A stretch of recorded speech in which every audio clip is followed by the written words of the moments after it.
Stately Wayne Manor. Billionaire playboy Bruce Wayne enjoys the evening with his faithful ward, Dick Grayson. Hold chum, I do believe I see the bat signal, alerting us that the city needs us. Wholly unnecessary considering there's a bat phone. Quick, old chum, to the bat cave. Alfred, where in blazes are you going? Somewhere that pays a living wage, sir. Holy stratification! And provides health benefits. Alfred, this is no time for jokes. Suck it, rich boy. Zoom zoom!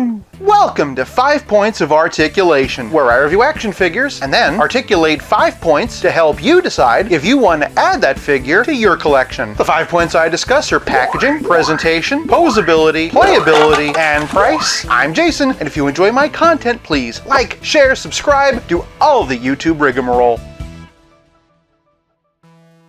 Today, we're going to do something a little bit different and look at a vehicle. The McFarlane Toys Batman Classic TV Series Batmobile. Starting off with the packaging, and we can see that this is a nice, colorful, open box. The insert tray is actually on a slope, so that the Batmobile is on an angle facing shoppers. It's a small detail, but I really appreciate the cleverness. We get a nice, colorful Batman logo, and I'd make a joke that labeling this as the Batmobile is kind of unnecessary, but unnecessary labels were kind of a thing on that show. Nothing much to see on this side, or this one, and definitely nothing to see down here, unless of course you're interested in the barcode, but the back is another story. First, we get some credit for the late great George Barris, who designed this iconic car. We also get a product shot including Batman and Robin, as well as a look at their upcoming Batcave playset. Getting the Batmobile out of the outer box, and we have some zip ties on the bottom, and there you have it. A kitschy, colorful box with a nice view of the Batmobile, and no trouble getting it out. For packaging, I'm giving the Batmobile 1 whole point. Moving on to presentation, and the Batmobile is 15.5 inches long, 4.5 inches high, and 6 1/4 inches wide. Starting with the front, we can see the grille and the headlights. I really love how it suggests the face of a bat without being quite as obvious as some of Batman's comic book Batmobiles. The iconic red and white logo is painted on very crisply, and speaking of logos, we can appreciate the bat hubcaps. We also get some sculpted on tread for the tires, and speaking of the tires, they are rubber. The top of the Batmobile has the red police light. This little doohickey is unfortunately bent out of shape. Peeking inside, we can appreciate all the sculpted detail on the dashboard, including these levers, turbines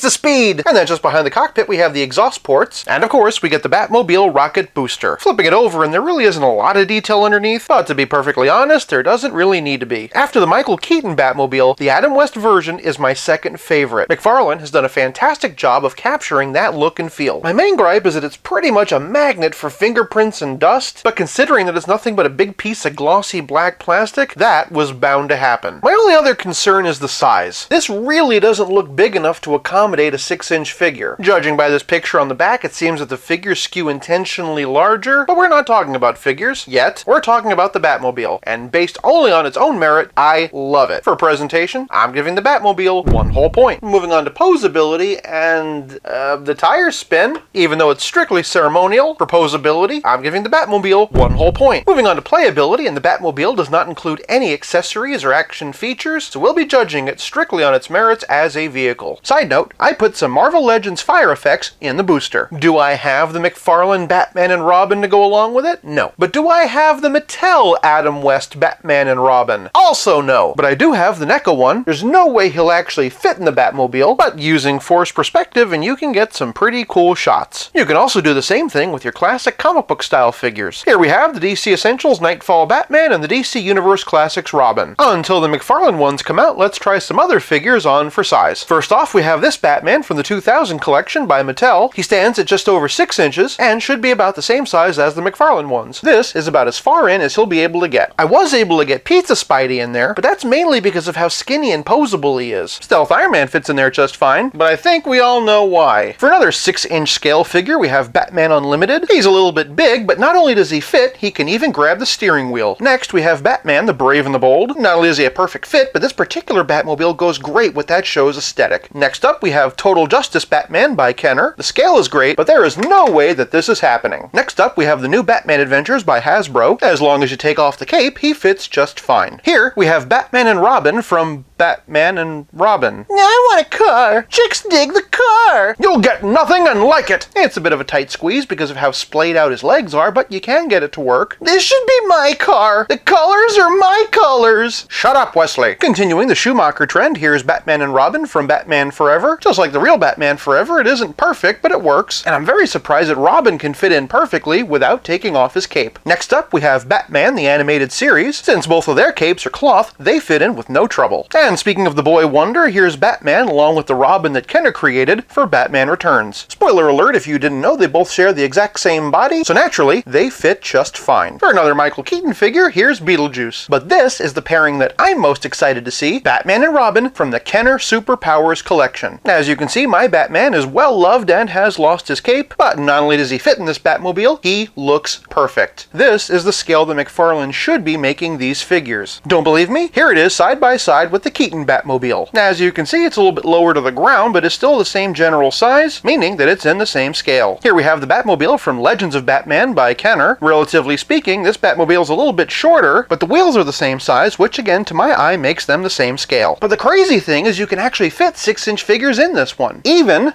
with the top down. Next up, we have the Power Attack Total Destruction Batmobile from Batman Unlimited. Ironically, this particular Batmobile is a little bit smaller, but it's intended for 6-inch figures. It also has this fun battering ram action.